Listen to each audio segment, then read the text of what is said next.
नमस्कार, मी प्रज्ञा मित्रे सांगली मिळा माय टीव्ही चॅनलमध्ये आपल्या सर्वांचं सहर्ष स्वागत करते।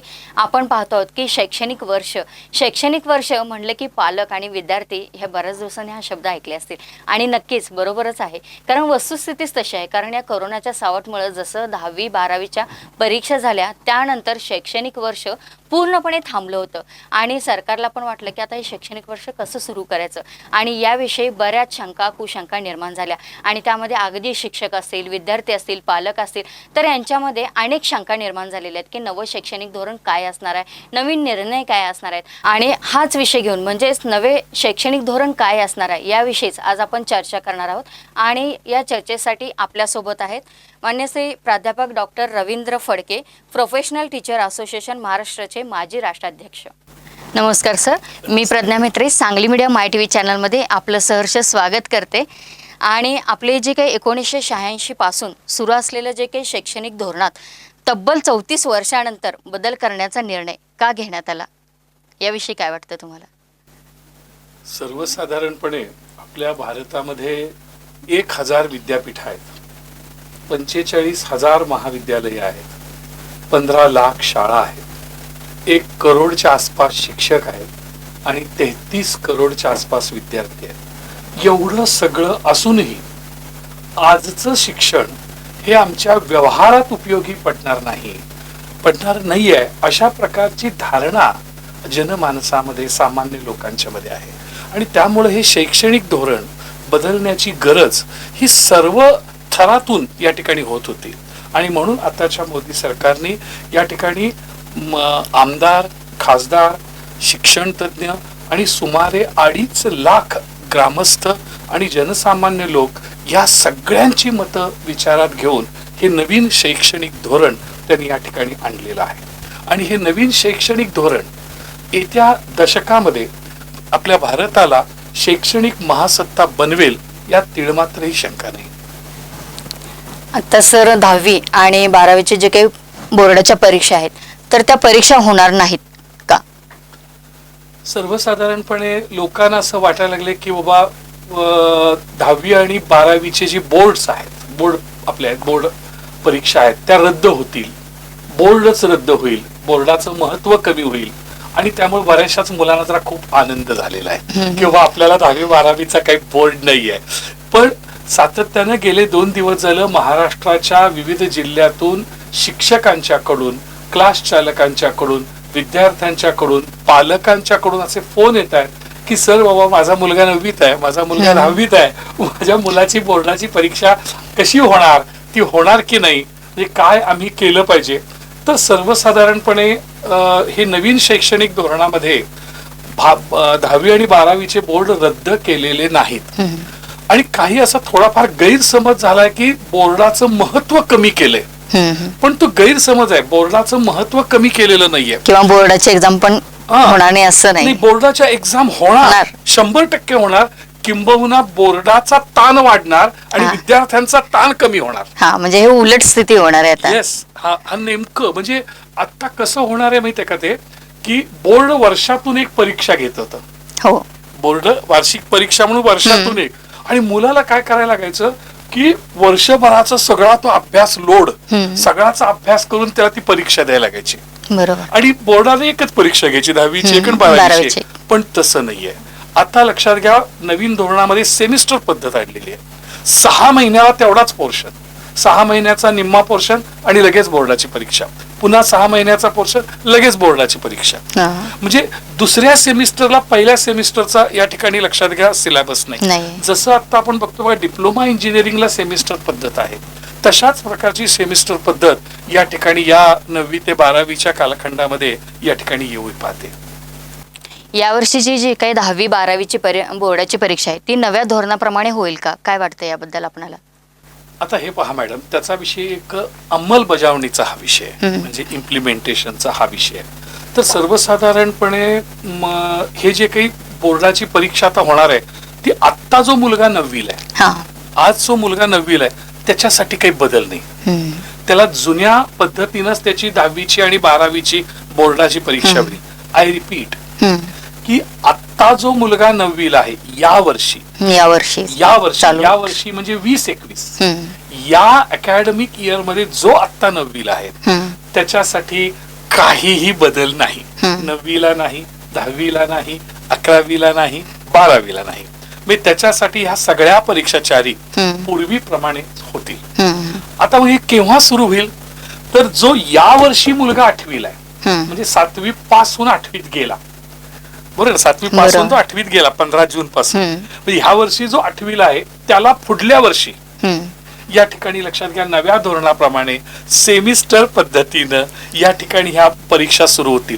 म्हणजे आपण असं म्हणूया का बघा की लोकांना समजावं यासाठी की 21-22 या शैक्षणिक धोरणामध्ये 9वीच्या परीक्षा सेमिस्टर पद्धतीनं होतील. त्यानंतर 22-23 ला 10वीच्या परीक्षा सेमिस्टर पद्धतीनं होतील. 23-24 ला 11वीच्या परीक्षा सेमिस्टर पद्धतीनं होतील आणि 24-25 ला 12वीच्या परीक्षा सेमिस्टर पद्धतीनं होतील. अर्थातच बोर्डाकडून त्या परीक्षा घेतल्या जातील. म्हणजे हे जे नवीन धोरण आहे ते साधारणतः आता या स्थितीला जो विद्यार्थी आहे, तुम्ही मगाशीच म्हणाल्याप्रमाणे की तो आता 9वीला गेलेला आहे, त्याप्रमाणेच हे आपलं शैक्षणिक धोरणामध्ये जे काही बदल आहेत त्याची अंमलबजावणी होणार आहे. नाही, आता जो 9वीला आहे त्याला काही नाही मॅडम. आता जो 9वीला आज ह्या वर्षी जो 9वीला आहे त्याला कुठल्याही प्रकारचा बदल नाही, त्याला जुन्या सिलेबस. पण जो आज 8वीला आहे आणि पुढल्या वर्षीपासून नवीन धोरणाप्रमाणे परीक्षा होतील. कदाचित मी असं म्हणेन की जो आता सिलेबस आहे, टेक्स्ट बुक्स आहेत, कदाचित तीच राहतील. सेमिस्टर एक्झाम येऊ पाहिजे. म्हणजे कसं आहे कारण ते सगळं व्हायला पाहिजे ना मॅडम, पुस्तकं म्हणा, टेक्स्ट म्हणा, ह्या सगळ्या गोष्टी नवीन यायला पाहिजे. पण नवीन धोरणाची अंमलबजावणी करायला सुरुवात ही पुढल्या वर्षीपासून 9वी पासून होईल निश्चितच. आणि तशाच पद्धतीनं मॅडम जी ही आहे इयत्ता 1ली पासून म्हणा किंवा नर्सरी, UKG याची सुद्धा सुरुवात या ठिकाणी पुढील वर्षापासून होईल. आता आपण पूर्व प्राथमिक जे शिक्षण असेल तर ते कसं असणार आहे?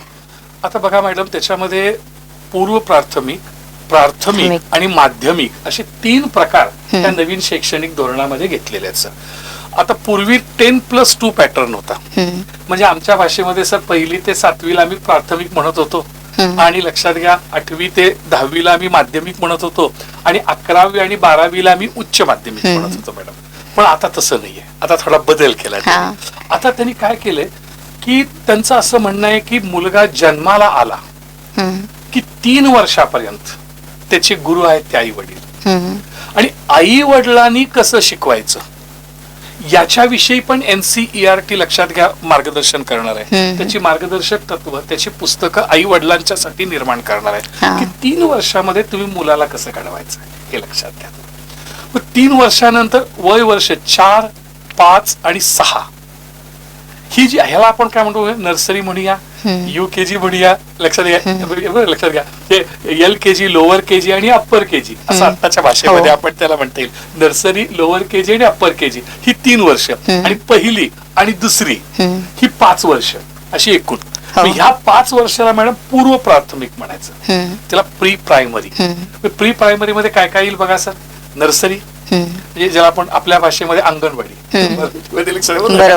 त्याच्यानंतर LKG म्हणजे बालवाडी गट 1, बालवाडी भाग 1, नंतर लक्षात घ्या अप्पर KG बालवाडी गट 2 आणि इयत्ता 1ली आणि इयत्ता 2री ही 5 वर्ष ह्या पूर्व प्राथमिक मध्ये या ठिकाणी मॅडम येतील.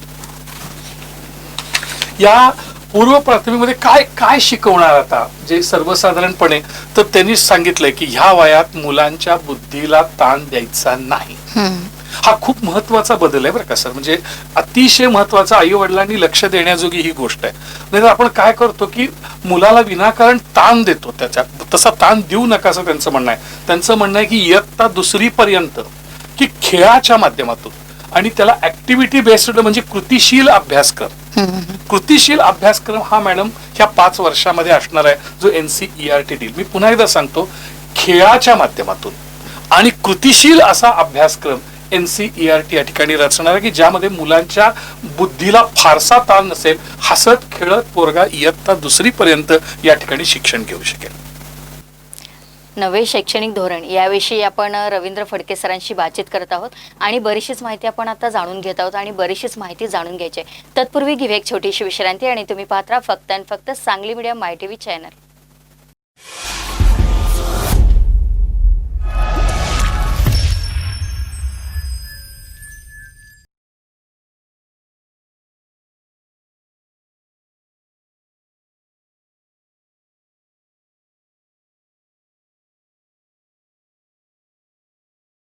त्रिनेत्रधारी चंद्र शिरीधरी जटेतुनी प्रवाही गंगा भस्म विलेपित कांती अनुपम डमडम डमरू तांडवत्रागा. 12 ज्योतिर्लिंगांचं महत्व पहा आणि ऐका दिवसातून 2 वेळा. प्रत्येक श्रावण सोमवारी सकाळी माय टीव्ही चॅनलवर 7 वाजता, SMC भक्ती चॅनलवर 8 वाजता आणि SMC लाईव्ह दर्शनवर 9 वाजता. पुनः प्रक्षेपण सायंकाळी SMC भक्ती चॅनलवर 7 वाजता, माय टीव्हीवर 8 वाजता आणि SMC लाईव्ह दर्शनवर 9 वाजता. जरूर पहा.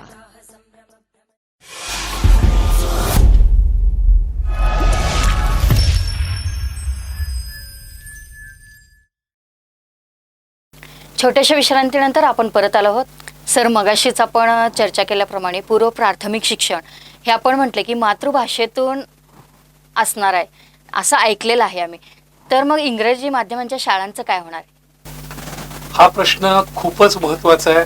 मला गेल्या 2 दिवसामध्ये अनेक शिक्षकांनी हा प्रश्न विचारला की बाबा इंग्रजी माध्यमाच्या शाळेचं काय होणार. तर या ठिकाणी मी आपल्याला सांगू इच्छितो की केंद्र सरकारने या नव्या शैक्षणिक धोरणामध्ये प्रादेशिक भाषेमध्ये पूर्व प्राथमिक शिक्षण द्यावं अशा प्रकारची शिफारस केलेली आहे. कारण लक्षात घ्या, मातृभाषेमधून प्रादेशिक भाषेमधून या ठिकाणी मुलांना चांगल्या पद्धतीनं आकलन होतं आणि त्याचा तो उपयोग होतो. परंतु मग इंग्रजी माध्यमाच्या शाळा पूर्णपणे बंदच होणार का? नाही, तसं नाही होणार. कन्नड माध्यमाच्या शाळा आहेत, बरोबर, लक्षात घ्या. तशाच इंग्रजी माध्यमाच्या शाळा आहेत, उर्दू माध्यमाच्या शाळा आहेत. या शाळा राहणार ना, कारण ती त्यांची मातृभाषा आहे ना. आज सुद्धा आमच्या महाराष्ट्रामध्ये काही राहणारी मंडळींची भाषा, मातृभाषा इंग्रजी आहे. काही घरामध्ये त्यांच्या इंग्रजी बोललं जातं. त्यामुळं त्यांना मातृभाषेतून त्यांना या ठिकाणी घरात त्यांच्या इंग्रजी बोललं जात असल्यामुळं इंग्रजी भाषेचे इंग्लिश मिडियमचे या ठिकाणी ज्या स्कूल्स आहेत त्या चालू राहणारच, त्या बंद होणार नाहीत, लक्षात घ्या. परंतु शासनाचं असं धोरण आहे की या इंग्रजी माध्यमाची शाळा असो, उर्दू माध्यमाची शाळा असो, याच्यामध्ये प्रादेशिक भाषेला, राष्ट्रीय भाषेला प्राधान्य दिलं जावं, अशा प्रकारची भूमिका या नव्या शैक्षणिक धोरणामध्ये आहे. सर, आत्ताच आपण सांगितलं की पूर्व प्राथमिक शिक्षण म्हणजे 5 वर्षापर्यंत तर सांगितलं. 5 वर्षानंतरचं जे काही प्राथमिक शिक्षण असणार आहे तर ते कसं असेल? हा प्रश्न खूप महत्वाचा आहे असं मला वाटतं. 5 वर्षाच्या पूर्व प्राथमिक शिक्षणानंतर म्हणजे या ठिकाणी आपण बघितलं नर्सरी, LKG, UKG, फर्स्ट आणि सेकंड इथं झाल्यानंतर पुढं त्याला 5 म्हणतात. 5+3+3 म्हणजे 5+3+3 हे जे 3+3 आहे, 3 वर्ष प्लस 3 वर्ष, अशी ही 6 वर्ष ही प्राथमिक आहेत.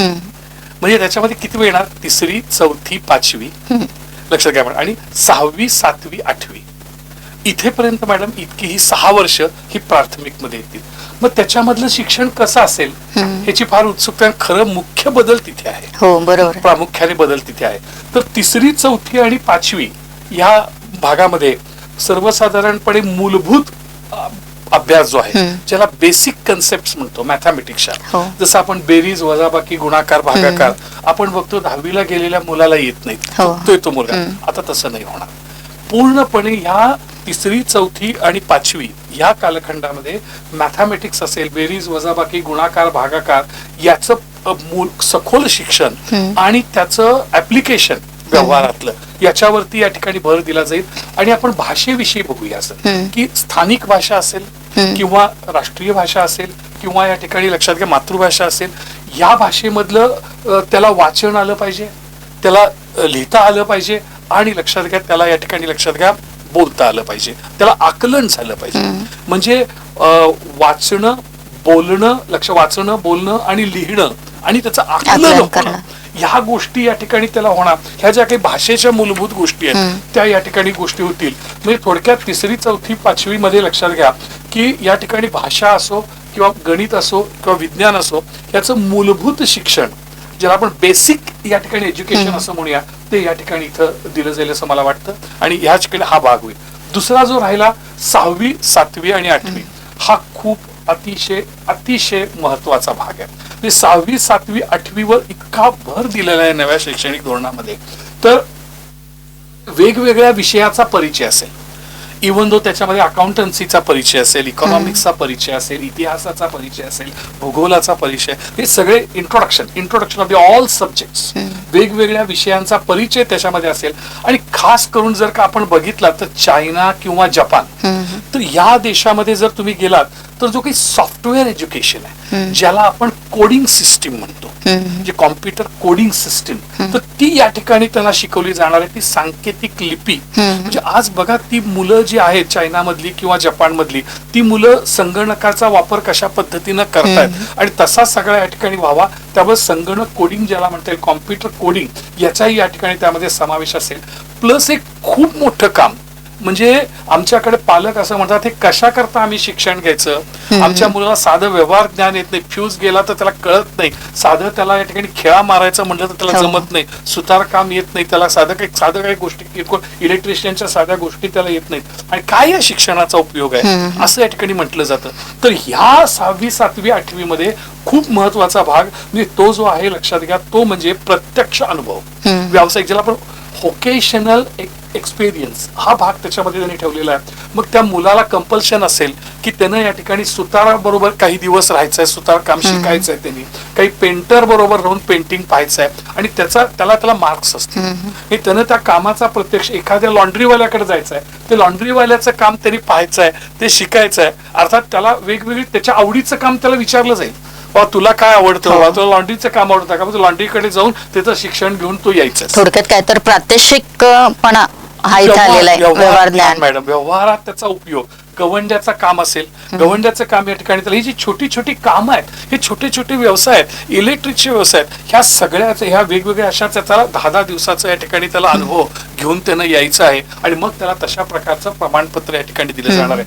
हा बदल हा अतिशय आमूलाग्र बदल, म्हणजे जो भारतातल्या लोकांच्याकडून जेव्हा केंद्र सरकारने विचारलं की आमच्या हे शैक्षणिक धोरण बाद काय आधीचं, का व्यवहारात उपयोग होत नाही, मग इथं व्यवहारात उपयोगी होण्यासाठी 6वी 7वी 8वी जशी मुलं मोठी होतात तशी ती मुलं काम करायला लाजायला लागतात, आणि म्हणून ही 6वी 7वी 8वीची मुलं ती लाजत नाहीत. आणि मग ठीक आहे, श्रीमंताचा मुलगा असो, श्रीमंताचा जरी मुलगा असला तरी त्याला ते इलेक्ट्रिकचं काम आलं पाहिजे, त्याला ते इस्त्रीचं काम आलं पाहिजे, त्याने ही छोटी छोटी साधी साधी कामं ही त्याने शिकली पाहिजेत. आणि ह्याला आपण एंटरशिप असं म्हणतो का मॅडम, म्हणजे एखादा BDS डॉक्टर पूर्ण केलं त्याचा म्हणतो ना 1 वर्ष डॉक्टरकडे जाऊन शिकायचं आहे, ते आपण एंटरशिप म्हणतो. ही एंटरशिप ही 6वी 7वी 8वी मध्ये आहे मॅडम.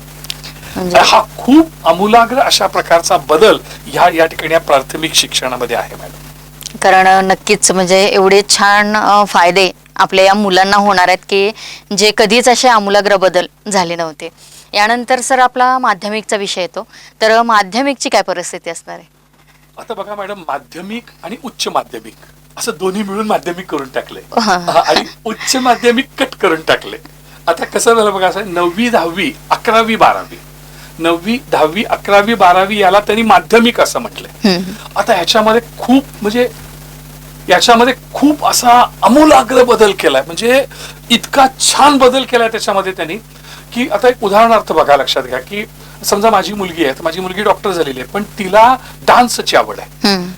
काही वेळेला असं होतं की आपण 11वी 12वीला सायन्स घेतो, पण सगळेच मुलं डॉक्टर होत नाहीत ना, मग त्याला दुसरा पर्याय काहीतरी पाहिजे की नाही.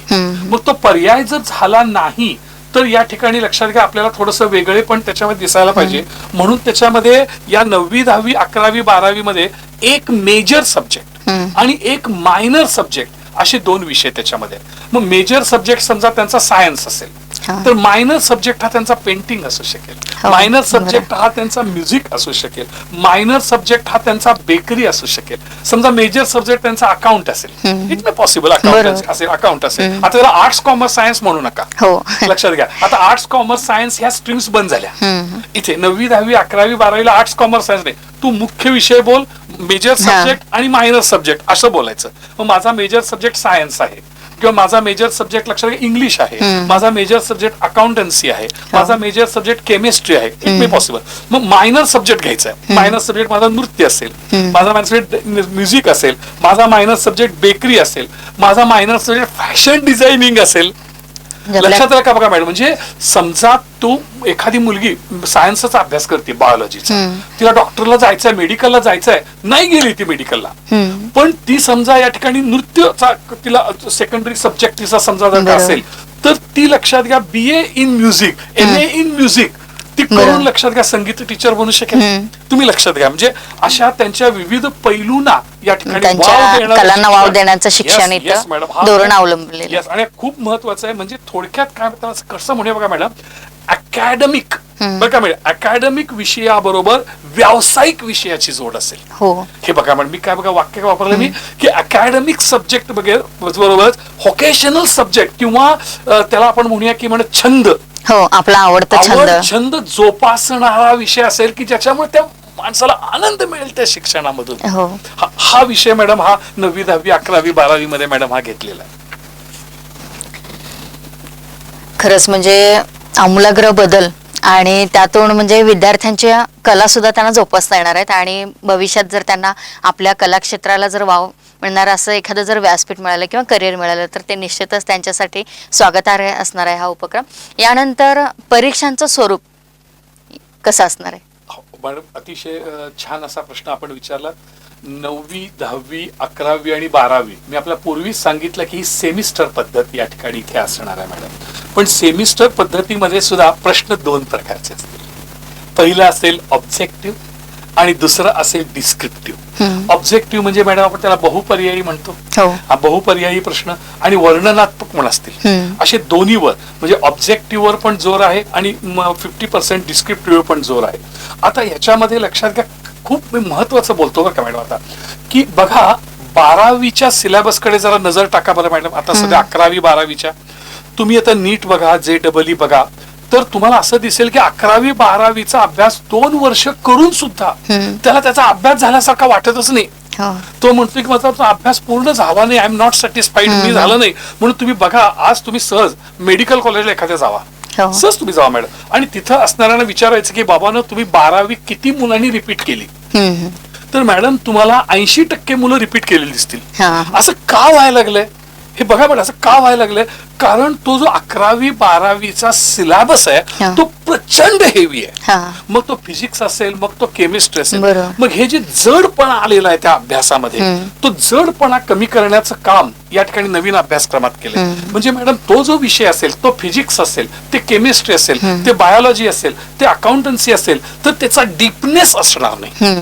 म्हणजे त्याचा मॅडम या ठिकाणी ज्याला आपण म्हणूया की आवश्यक एखादा विषय समजण्यासाठी आवश्यक असणारं ज्ञान, जे आपण इसेन्शियल नॉलेज म्हणूया, तेवढाच त्याच्यामध्ये समाविष्ट असेल मॅडम. इसेन्शियल नॉलेजच्या ठिकाणी. आणि सगळ्यात महत्वाचं काय की हे जे तुम्ही 9वी 10वी 11वी 12वीला घेतलेलं नॉलेज आहे हे ऍप्लिकेशन बेस्ड असलं पाहिजे. आता म्हणजे मॅडम तुम्हाला कितपत कळते मला माहित नाही, पण बघा आपण 3 इडियट्स हा चित्रपट पाहिला बघा, त्या 3 इडियट चित्रपटामध्ये ऍप्लिकेशन बेस्ड या ठिकाणी नॉलेज होतं बघा मॅडम. तुला जे ज्ञान मिळालेलं आहे त्याचा तुझ्या जीवनात वापर कर. त्यासाठी मॅडम प्रकल्पावर भर असेल या 9वी 10वी 11वी 12वी मध्ये. अशा प्रकारचं लक्षात घ्या की या ठिकाणी एक्झाम पद्धती ही तुमची जी काही परीक्षा पद्धती असेल त्या परीक्षा पद्धतीमध्ये सेमिस्टर पद्धती आली, पेपरामध्ये ऑब्जेक्टिव्ह क्वेश्चन्स आले, पेपरामध्ये लक्षात घ्या डिस्क्रिप्टिव्ह क्वेश्चन आले, त्याचबरोबर प्रोजेक्ट प्रकल्प त्याच्यामध्ये आले लक्षात घ्या. आणि त्याचं जे काही टेस्टिंग होणार आहे त्याच्या ज्ञानाचं टेस्टिंग कसं होईल की त्यांनी घेतलेलं ज्ञान हे ऍप्लिकेशन बेस्ड त्याला ज्ञान मिळालंय का, मी त्यानं घेतलेल्या ज्ञानाचा, त्यानं शिकलेल्या ज्ञानाचा, त्यानं विज्ञानामध्ये शिकलेल्या एखाद्या गोष्टीचा त्याला आपल्या जीवनात उपयोग करता येतोय का, ह्याची पाहणी करणारी ती परीक्षा असेल. नक्कीच म्हणजे छानच आहे सांगितलेलं. आपण प्रकल्पानुसार जर म्हटलं तर त्याला स्वतः एक सवय लागणार आहे की कशा पद्धतीने मला पुढे सबमिट व्हायचं आहे, आणि त्या अनुषंगाने तो अभ्यासक्रम म्हणजे अगदी सूक्ष्म बाजूनेच म्हणावा लागेल हा. यानंतर सर निकालाचा, आता हे तर परीक्षांचं तुम्ही सांगितलं की कसं असणार आहे, त्यानंतर निकालांचं जे काही मूल्यांकन असणार आहे तर ते कसं होईल? आता बघा हा खूपच म्हणजे अतिशय आपण म्हणतो बघा बरं का मॅडम की शिक्षणामध्ये मॉरॅलिटी आली पाहिजे. मी APJ अब्दुल कलामना भेटलो होतो मॅडम, आणि APJ अब्दुल कलामना भेटलो होतो त्यावेळेला मी असं म्हणालेलो होतो की sir how can we bring morality in our education system. माझ्याकडे त्याचे फोटो पण आहेत मॅडम. आम्ही असा खूप असा मोठा बोर्ड केला होता आणि त्याच्यावरती 1000 विद्यार्थ्यांच्या सह्या घेतल्या होत्या आणि त्याच्यावर आम्ही असं लिहिलं होतं की आम्ही आमच्या शैक्षणिक पद्धतीमध्ये, एज्युकेशन सिस्टीम मध्ये आम्ही मॉरॅलिटी कशी आणू. ती मॅडम मॉरॅलिटी तर आणण्याचा प्रयत्न झालेला आहे. आता तो कसा झालेला आहे तर या रिझल्ट मध्ये 3 प्रकारचं मूल्यांकन असेल, ज्याला आपण इव्हॅल्युएशन मूल्यांकन मॅडम. तर 3 प्रकारचं. पहिलं इव्हॅल्युएशन मुलगाच करेल स्वतः. तो स्वतः त्याला मार्क देईल 10 पैकी. बाबा तुला इंग्लिश हा विषय समजलाय, 10 पैकी तू किती मार्क देशील. तर त्याला माहित असते मला 10 पैकी तो 10 म्हणणार नाही. काय त्याला कळतंय ना लगेच. एक प्रश्न विचारला की बाबा होईल त्याचं लक्षात घ्या. म्हणून तो सेल्फ इव्हॅल्युएशन मध्ये तो स्वतःला मार्क देईल. म्हणजे पहिलं इव्हॅल्युएशन विद्यार्थी आपल्याला मिळालेल्या ज्ञानाचं मूल्यांकन तो स्वतः करेल. म्हणजे थोडक्यात आत्मपरीक्षण केल्यासारखाच तो भाग असणार. 10 पैकी त्याला तो मार्क देईल. दुसरं, विद्यार्थ्यांच्या आई वडिलांची मुलाखत घेतली जाईल की तुमच्या मुलाला इंग्रजी हा विषय किती समजलाय असं वाटतं आणि तुमच्या मुलाला तुम्ही 10 पैकी किती मार्क द्याल. तुमच्या लक्षात आलं का. म्हणजे आई वडिलांना माहित असतं की माझा मुलगा किती वाचतोय, किती नाही, किती अॅक्युरसी आहे त्याची लिखाणामध्ये. उदाहरण मी इंग्लिश असं घेतलं, कुठलाही विषय घेऊ शकतो. आई वडील त्याचं मूल्यांकन करतील की तुमच्या आई वडील त्याला मार्क देतील. आणि आई वडील लक्षात घ्या असे पार्सलिटी होणार नाही. कारण माझ्या मुला कळले, कारण त्याच्यावर त्याच्या मुलाची प्रगती ठरणार आहे ना, पुढे त्याच्यासाठी काय करायचंय ठरणार आहे. त्यामुळे लक्षात घ्या आई वडील प्रामाणिकपणे मूल्यांकन करतील आणि त्याला 10 पैकी जे काही गुण असतील ते देतील. आणि मग तिसरा जो भाग राहिलेला आहे मॅडम तो म्हणजे शिक्षक त्याचं मूल्यमापन करतील. लक्षात घ्या. आता उगाच शिक्षक फुल मार्क देऊन चालणार नाही. लक्षात घ्या, इकडे विद्यार्थ्याचं मूल्यांकन वेगळ्या पद्धतीनं, इकडे आई वडिलांचं मूल्यांकन वेगळ्या पद्धतीनं आणि मग लक्षात घ्या या ठिकाणी शिक्षकांनी केलेलं मूल्यांकन वेगळ्या पद्धतीनं. अशा 3 प्रकारचं या ठिकाणी लक्षात घ्या मूल्यांकन त्या रिझल्ट शीट मध्ये या ठिकाणी असेल. आता एक तुम्हाला मॅडम बघा, तुम्हाला आर्टिफिशियल इंटेलिजंट हे समजते का बघा मॅडम. आर्टिफिशियल इंटेलिजंट तुम्ही समजा गुगलवर गेलात किंवा युट्यूबवर गेलात आणि समजा तुम्ही वजन कमी कसं करावं असं जर का तुम्ही एखादं हे बघितलं, काय म्हणतात त्याला, व्हिडिओ बघितला, तर पुढच्या आणखी 5-10 व्हिडिओ ते खाली तर बघायला गेले वजन कमी करण्याचे वेगवेगळे. ते कुठून आले तर त्याला आर्टिफिशियल इंटेलिजंट म्हणतात मॅडम. मग असा आर्टिफिशियल इंटेलिजंट त्या कॉम्प्युटरमध्ये तो स्टोअर असेल आणि तुम्ही जशी मुलांची माहिती भरत जाल तसा तो आर्टिफिशियल इंटेलिजंट, तो संगणक या ठिकाणी त्या मुलाचं मूल्यांकन करेल. तुमच्या लक्षात येते का बघा. त्याला आर्टिफिशियल इंटेलिजंट असं म्हणतात मॅडम. म्हणजे विद्यार्थ्याचं लाईफ स्किल बरं का मॅडम, त्याचं लाईफ स्किल, पालकांशी केलेली चर्चा आणि संगणकाची मदत, ज्याला आपण आर्टिफिशियल इंटेलिजन्स, या तिन्हीच्या माध्यमातून त्याला करिअर गायडन्स केलं जाईल. तू भविष्यात काय बनणार आणि ह्याची नोंद त्या मार्क लिस्टवर असेल. म्हणजे मार्क लिस्टवर काय काय असणार तर मार्क लिस्टवर त्याचा करिअर गायडन्स असणार. तू काय होणार आहे, तुला काय होण्याची शक्यता आहे, त्याच्यासाठी 3 गोष्टींची मदत घेतली जाणार. एक पालकांची चर्चा, एक आर्टिफिशियल इंटेलिजन्स आणि एक लक्षात घ्या विद्यार्थ्याचं लाईफ स्किल, म्हणजे त्याची आवड, त्याची निवड. आणि ह्याच्यावर त्याला या ठिकाणी करिअर मार्गदर्शन त्याच्या त्या मार्क लिस्टवर केलं जाईल आणि त्याचं मूल्यांकन 3 प्रकारे होईल. एक स्वतः तो करेल, एक आई वडील करतील आणि एक शिक्षक करतील. आणि असं त्याचं ते मूल्यांकन त्या निकालपत्रामध्ये असेल. खरंच फडके सर आपल्याला या नवे शैक्षणिक धोरणाविषयी खूप छान माहिती देत आहेत आणि अजूनही काही महत्त्वाचे जे काही धोरण अवलंबले जाणार आहेत त्याविषयी माहिती जाणून घेणार आहोत. तत्पूर्वी घेऊ एक छोटीशी विश्रांती आणि तुम्ही पाहत राहा फक्त आणि फक्त सांगली मीडिया माय टीव्ही चॅनल.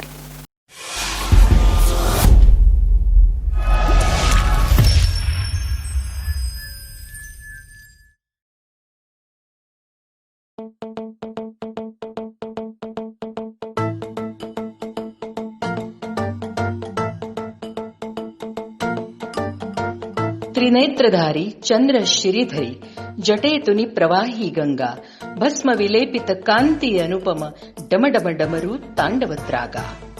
12 ज्योतिर्लिंगांचं महत्व पहा आणि ऐका दिवसातून 2 वेळा. प्रत्येक श्रावण सोमवारी सकाळी माय टीव्ही चॅनलवर 7 वाजता, SMC भक्ती चॅनलवर 8 वाजता आणि SMC लाईव्ह दर्शनवर 9 वाजता. पुनः प्रक्षेपण सायंकाळी SMC भक्ती चॅनलवर 7 वाजता, माय टीव्हीवर 8 वाजता आणि SMC लाईव्ह दर्शनवर 9 वाजता. जरूर पहा.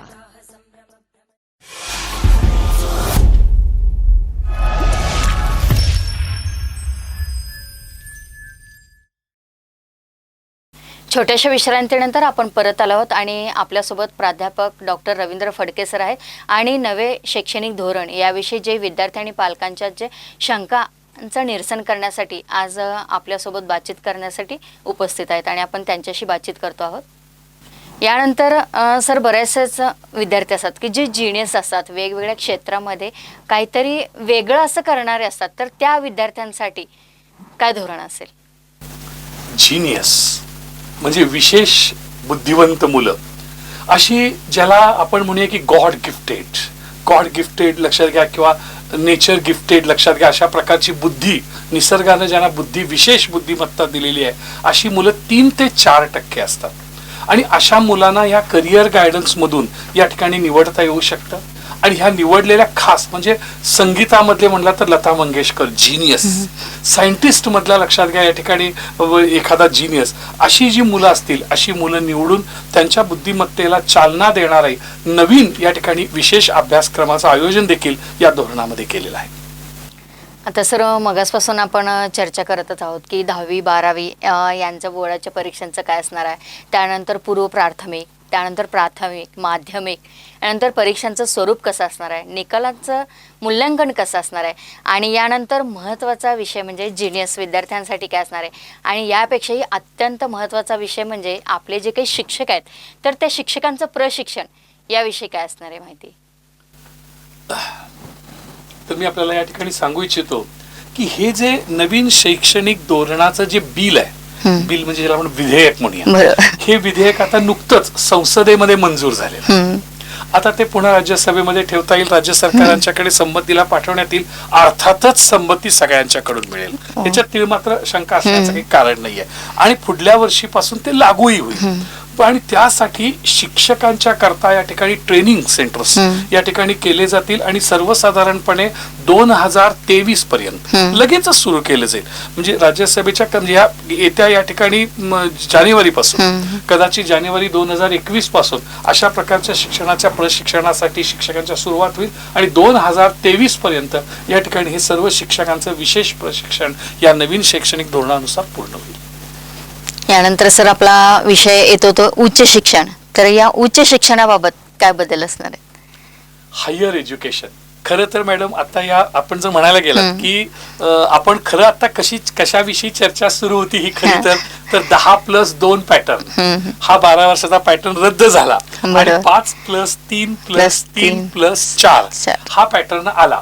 आता त्याच्या पुढचा हा प्रश्न आहे मॅडम, म्हणजे त्याच्या पुढचा हायर एज्युकेशन म्हणजे उच्च शिक्षणाविषयी तुम्ही विचारता मॅडम, तर त्याच्यामध्ये पण इतका सुंदर बदल केला मॅडम की खूप छान. मी सांगू इच्छितो आपल्याला की बऱ्याचशाच वेळेला असं होतं की 12वी झाल्यानंतर काही वेळेला मुलगा FY BA ला जातो, FY BCom ला जातो, FY BSc ला जातो, इंजिनिअरिंगला जातो, मेडिकलला जातो आणि एखादं दुसरं वर्ष केलं की त्याला काय वाटतं की त्याला कुठेतरी व्यवसायात त्याला यश मिळायला लागतं आणि तो देतो शिक्षण सोडून. 1-2 वर्ष पूर्ण करतो आणि तो शिक्षण सोडून देतो आणि त्याचं अर्धवट शिक्षण तो पुन्हा पूर्णच करू शकत नाही कारण ते पुन्हा पहिल्यापासून करावं लागतं. लक्षात आलं का बघा मॅडम? मी समजा असं करीत की त्यानं इंजिनिअरिंग BE 2 वर्ष पूर्ण केलेली आहे, FY आणि SY केला, त्यानं ते सोडलं आणि एखादी फॅक्टरी टाकली त्याने किंवा आपल्या वडील वारले, वडिलांच्या फॅक्टरीमध्ये कार्याला सुरुवात केली. आता त्याला नंतर 4 वर्षांनी वाटायला लागलंय की बाबा आपण आता शिक्षण माझं पूर्ण करावं, पण ते पॉसिबल होत नाही. पुन्हा FY पुन्हा SY पुन्हा करावं लागेल, आपण कॅन्सल करतो. आता मॅडम तसं नाही. आता या नवीन शैक्षणिक धोरणामध्ये खूप महत्वाचे आहेत. सर्वसाधारणपणे 4 वर्षाचा 12वी नंतर 4 वर्षाचा मॅडम हा या ठिकाणी पदवीचा अभ्यासक्रम असेल. आणि खूप छान मला सांगताना अतिशय आनंद होतो, इतकं सुंदर केलं मॅडम. ज्यानं पहिलं वर्ष यशस्वीरित्या पूर्ण केलंय त्याला मिळणारे सर्टिफिकेट कोर्स पूर्ण केल्याचं प्रमाणपत्र मिळेल. Certificate course me certificate course in English त्यानं पूर्ण केला, त्यानं पहिलं वर्ष पूर्ण केलं. सर्टिफिकेट कोर्स इन फिजिक्स त्यांनी पूर्ण केला. तुमच्या लक्षात येईल मॅडम मी काय म्हणतोय? म्हणजे असा सर्टिफिकेट कोर्स त्याला पूर्ण केल्यास त्याला प्रमाणपत्र दिलं जाईल. समजा त्याचे मॅडम 2 वर्ष पूर्ण झाले, त्याला डिप्लोमा सर्टिफिकेट दिलं जाईल. म्हणजे तो diploma in education, diploma in physics, diploma in English, diploma in accountancy अशी त्याला मॅडम या ठिकाणी प्रमाणपत्र देईल. 2 वर्ष तुझी पूर्ण झाली तुला डिप्लोमा, 3 वर्ष पूर्ण झाली मग त्याला बॅचलर दिली जाईल. बॅचलर म्हणजे तुझं असेल हा. लक्षात घ्या, बॅचलर ऑफ सायन्स लक्षात घ्या, बॅचलर ऑफ आर्ट, तुझं जे काही सब्जेक्ट, subject असेल तो. बरं का, bachelor of physics subject, bachelor of accountancy जे तुझं असेल तो लक्षात घ्या. अशा पद्धतीला त्या पदवीचं प्रमाणपत्र दिलं जाईल. आणि आता राहिलं मॅडम चौथं वर्ष. तर चौथ्या वर्षामध्ये जर त्यानं ते पूर्ण केलं तर ते रिसर्च बेस्ड आहे. चौथं वर्ष हे रिसर्च बेस्ड आहे, त्याला ती डिग्री दिली जाईल. तो समजा बॅचलर ऑफ आर्ट्स असेल तर bachelor of science with honours, त्याला काय म्हटलं जाईल सांगा, ऑनर्स. म्हणजे त्यानं तो रिसर्च वर्क पूर्ण केलाय असा त्याचा अर्थ. आणि हे पूर्ण केल्यानंतर त्याला पोस्ट ग्रॅज्युएशन म्हणजे MA, MSc, MEd, MD ह्या कोर्स करायला त्याला फक्त 1 वर्षाचा कालावधी. आता 2-3 वर्षाचा आपल्याला कालावधी घालावा. एकाच वर्षामध्ये तो पोस्ट ग्रॅज्युएट या ठिकाणी होऊ शकेल. आणि त्यानंतर त्याचा MPhil करण्याची आवश्यकता नाही, तो डायरेक्ट पुन्हा PhD ला जाऊ शकेल. म्हणजे इथं आणि विशेष म्हणजे मला तुम्हाला काय सांगायचं मॅडम बघा, की त्याला क्रेडिट बँक असं म्हटलंय, अकॅडमिक क्रेडिट बँक हा शब्द बघा मॅडम. आता बघा तुमचं बँकेत अकाउंट आहे, बँकेत तुमचे पैसे साठवून ठेवायला, पहिल्या वर्षीचे साठवले, दुसऱ्या वर्षी असे साठवायला, तसं मॅडम हे अकॅडमिक क्रेडिट बँक आहे. समजा असं गृहीत धरा बरं का मॅडम, की पहिल्या त्यानं वर्ष पूर्ण केलं तर त्याला 6 पॉइंट्स अंदाज आहे मॅडम. दुसरं वर्ष पूर्ण केलं पुन्हा 6 पॉइंट्स त्यानं सोडलं एज्युकेशन, ते 12 पॉइंट झाले. तुझी डिग्री केव्हा पूर्ण होईल तर 18 क्रेडिट झाल्यावर मग आणखीन 3 क्रेडिट तू दुसऱ्या सब्जेक्ट मध्ये पण घेऊ शकशील. लक्षात, तिथून तिसरं वर्ष तू चेंज कर आणि तुझे ते क्रेडिट्स पूर्ण झाले, कारण बँकेमध्ये क्रेडिट पडून आहेत. अकॅडमिक क्रेडिट बँकेत ते तुझे आहेत ते गुण सगळे, त्याच्यात ते झाले एकूण ते साईन 18 की तू पदवी झालास. साईनचे 24 तुझे पॉइंट झाले की तू लक्षात घ्या या ठिकाणी रिसर्च ओरिएंटेड झालास. अशा पद्धतीने मॅडम ते क्रेडिट म्हणजे अकॅडमिक क्रेडिट बँक अशी ही प्रत्येक विद्यार्थ्याची या ठिकाणी असेल. त्याचं कुठलंही शैक्षणिक वर्ष हे त्याचं या ठिकाणी वाया जाणार नाहीये. मधून व्यवसायाच्या निमित्तानं जर एखादं शिक्षण सोडलं आणि नंतर त्याला 5-6 वर्षांनी पूर्ण करायचं असेल तर त्याला या ठिकाणी ते पूर्ण करता येईल. आणि अशा प्रकारचे खूप चांगली अशी पद्धती या ठिकाणी इथे आहे. मला आणखीन एक ह्याच्याविषयी मॅडम सांगायला गेलं की आपण असं ऐकतो बघा मॅडम की एक देश एक कर, GST असा ऐकतो का मॅडम.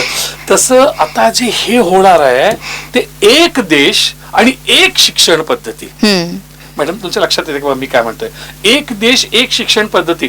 अलीकडे मॅडम युनिव्हर्सिटी किती आहेत, वेगवेगळ्या युनिव्हर्सिटी, 1000 युनिव्हर्सिटी आहेत. त्यातल्या काही सरकारी युनिव्हर्सिटी आहेत, जसं आपण बघतो लक्षात नाशिकची संदीप युनिव्हर्सिटी ही प्रायव्हेट युनिव्हर्सिटी आहे, बरोबर सर. हे सरकारी युनिव्हर्सिटी आहेत. या ठिकाणी लक्षात घ्या शिवाजी विद्यापीठ सरकारी युनिव्हर्सिटी, नाशिकची संदीप युनिव्हर्सिटी ही प्रायव्हेट युनिव्हर्सिटी, बरोबर madam. Bharati Vidyapeeth deemed university, बरोबर मॅडम. असे वेगवेगळ्या प्रकारच्या विद्यापीठात आपण हे बघा मॅडम, यशवंतराव चव्हाण मुक्त विद्यापीठ, ओपन युनिव्हर्सिटी, हे सगळे काही वेगवेगळे जे आता असे विद्यापीठ आहेत. आता काही परदेशातून पण येणार आहेत, त्यांनाही त्यांनी मोकळीक ठेवलेली आहे, कारण ते आल्याशिवाय आपला इक्वल दर्जा होणार नाहीत, आपल्याला धडपडणार नाहीत. आणि त्यामुळे लक्षात त्यांनाही या ठिकाणी बोलवून ही सगळ्या ज्या युनिव्हर्सिटीजला आहेत ह्या युनिव्हर्सिटीचे रूल्स आणि रेग्युलेशन्स सेम असणार आहेत. आणि रूल्स आणि रेग्युलेशन्स ठरवणारी ही नियमावली ठरवणारी एक केंद्रीय आयोग असेल, सेंट्रल कमिशन. आणि जो आताचा जो जसं आपण UGC म्हणतो किंवा असे बाकीचे असे 3-4 आहेत, ते सगळे रद्द होतील आणि एकच सेंट्रल कमिशन त्याचं असेल, एकच केंद्रीय आयोग असेल. आणि तो ह्या सगळ्या विद्यापीठाचं सरकारी असेल, खाजगी असेल, मुक्त असेल, डिम्ड असेल, सगळ्या परदेशातले असेल सगळ्या किंवा इव्हन दो मॅडम आता कॉलेजेसना सुद्धा डिम्ड कॉलेजचा दर्जा मिळेल. म्हणजे त्याला अफिलिएशन टू अमुक अमुक युनिव्हर्सिटी म्हणायची गरज नाही. आता जसं आपल्याकडे वालचंद इंजिनिअरिंग आपण म्हणतो, it's a deemed college, it's not related to the any university or like. असे काही ज्या कॉलेजेसमध्ये गुणवत्तापूर्ण शिक्षण दिलं जातं तर त्यांना या ठिकाणी धोरणं, पण ती धोरणं सेंट्रल कमिशनच्या नियमावलीप्रमाणेच होतील. त्यामुळे एक देश आणि एक शिक्षण पद्धती अशा प्रकारचा या ठिकाणी लक्षात घ्या भाग इथे या नवीन धोरणात असेल. एक खूप चांगली गोष्ट एक मला त्यातले सांगायची होती मॅडम, की आज मला असं वाटतं की मला बेकरी व्यवसायाचं नॉलेज घ्यायचं आहे किंवा मला जर्मन भाषा शिकायची आहे किंवा असं मला म्हणतो ना मायनर सब्जेक्ट मायनर. मग आता जर्मन भाषा शिकायला मला मिरजेत सोय नाही ना, मला आहे ना शिकायची. मग ती संधी प्राप्त झाली पाहिजे आणि ती संधी प्राप्त होण्यासाठी मॅडम एक IIT मद्रास IIT मद्रासमध्ये एक डिजिटल लायब्ररी विकसित होतीये सध्या काम चालू आहे डिजिटल लायब्ररी. आणि त्याच्यामध्ये मी सांगू इच्छितो की 8 भाषा, त्यासाठी तामिळी, तेलुगू अशा वेगळ्या भाषा, इंग्रजी, हिंदी अशा 8 भाषामध्ये हे सर्व शिक्षण प्रणाली त्यात सगळे असेल. हे सर्व तुम्हाला जे काय पाहिजे असेल तर त्या भाषेमधून शिकवलं जाईल. मग जर्मनी तुम्हाला मराठीतून थोडी शिकायची, मराठी भाषिकाला जर्मनी शिकायची तर ती शिकता येईल. आणि विशेष मला सांगताना अतिव आनंद होतो महाराष्ट्रीयन म्हणून की आमच्या त्या 8 भाषेमध्ये मराठीचा समावेश आहे. अरे त्या डिजिटल लायब्ररीमध्ये ज्या 8 भाषाच्या हे सगळं शैक्षणिक साहित्य जे विकसित होते त्यामध्ये या ठिकाणी लक्षात घ्या आपण व्हर्च्युअल लॅब म्हणूया, त्या व्हर्च्युअल लॅब मध्ये ते या ठिकाणी लक्षात घ्या इथं हे अशा प्रकारचं डिजिटल लायब्ररी आता सध्या ती विकसित होण्याचं काम चालू आहे. बरं का मॅडम, म्हणजे काही शैक्षणिक धोरणामध्ये बदल होणं गरजेचंच होतं मॅडम. म्हणजे गरज तरी होतीच. ती गरज का होती? कारण लोकांना असं वाटत होतं की आजचं शिक्षण हे निरुपयोगी आहे, या शिक्षणाचा आमच्या जीवनात काय उपयोग आहे, कसला आम्ही शिक्षण घ्यायचं, याच्यापेक्षा गवंड्याच्या त्या खाली शिकलं की बांधकाम कळतं, काय कशाला पाहिजे इंजिनिअरिंग ते, असंही या ठिकाणी आपण असं म्हणतो. पण तसं नाहीये. त्या ठिकाणी जी लोकांच्या मनामध्ये होतं की शिक्षण व्यवसायाभिमुख झालं पाहिजे आणि अशा प्रकारचे सगळे ध्येय आणि मुलांना त्यांच्या आवडीचं शिक्षण घेता आलं पाहिजे, आवडीचं शिक्षण 3 इडियट्स मध्ये पाहतो. तर तसाही अशा प्रकारचा सगळा विचार करून जनमानसाच्या सामान्य माणसाच्या मनामध्ये शिक्षण कसं असलं पाहिजे याच्याविषयीचे सगळा अभ्यास करून हे नवीन शैक्षणिक धोरण ठेवलेलं आहे. मला असं वाटतं की मॅडम, ज्या वेळेला आपल्या एखाद्या माणसाला आपल्या आवडीचं काम करण्याची संधी मिळते तेव्हा तो या ठिकाणी अप्रतिम अशा प्रकारचं ते काम करू शकतो. बरोबरच. आणि त्यामुळे मॅडम आपला हा भारत देश शैक्षणिक क्षेत्रामध्ये महासत्ताक येत्या दशकामध्ये होऊ शकेल यात शंकाच नाही मॅडम. कारण सगळ्यांना ते आवडीचं काम त्यांच्या आवडीचं काम या ठिकाणी निश्चितपणाने मिळू शकेल. आणि मला असं वाटतं की एकूण शैक्षणिक म्हणून परदेशातील अनेक मंडळी आमच्याकडे शिकायला येतील आणि त्यांच्यासाठी या नवीन शैक्षणिक धोरणामध्ये परदेशातील विद्यार्थ्यांसाठी राखीव जागा आहे. म्हणजे बरोबरच. आता सर खरंच म्हणजे हे जे काही नवं शैक्षणिक धोरण आहे, आता याच्या आधी स्थिती अशी असायची की इथली मुलं परदेशात शिकायला जायची, पण आता बरोबर ही परिस्थिती उलटी होणार आहे. परदेशातले सुद्धा विद्यार्थी आपल्याकडे शिकायला येणार आहेत, कारण हे नवीन आपलं शैक्षणिक धोरण एवढं छान केलेलं आहे आणि त्याचं नक्कीच आपण सर्वजण स्वागत करू. आणि तुम्ही इथे आलात आणि नवं शैक्षणिक धोरण काय आहे याविषयी जो काही संभ्रम होता, पालक असतील, शिक्षक असतील, विद्यार्थी असतील, आता नक्कीच आपल्या या चर्चेमुळं त्यांचा संभ्रम पूर्णपणे म्हणजे शंकांचं निरसन झालं असेल असं मला वाटतं. तुम्ही आलात आणि खूप छान पद्धतीने आमच्याशी बातचीत केली, त्याबद्दल मी सांगली मीडिया MyTV चॅनलतर्फे खूप खूप धन्यवाद देते. प्रेक्षको, आत्ताच आपण प्राध्यापक डॉक्टर रवींद्र फडके सर यांच्याशी नवे शैक्षणिक धोरण काय आहे याविषयी बातचीत केली आणि त्यांच्याकडून बरीचशीच माहिती जाणून घेतली. तर अशाच पद्धतीचे अनेक कार्यक्रम आपल्याला घर बसल्या पाहायला मिळतात, तेव्हा आवर्जून पहा तुमचं, आमचं आणि आपल्या सर्वांचं लाडकं channel Sangli media MyTV channel.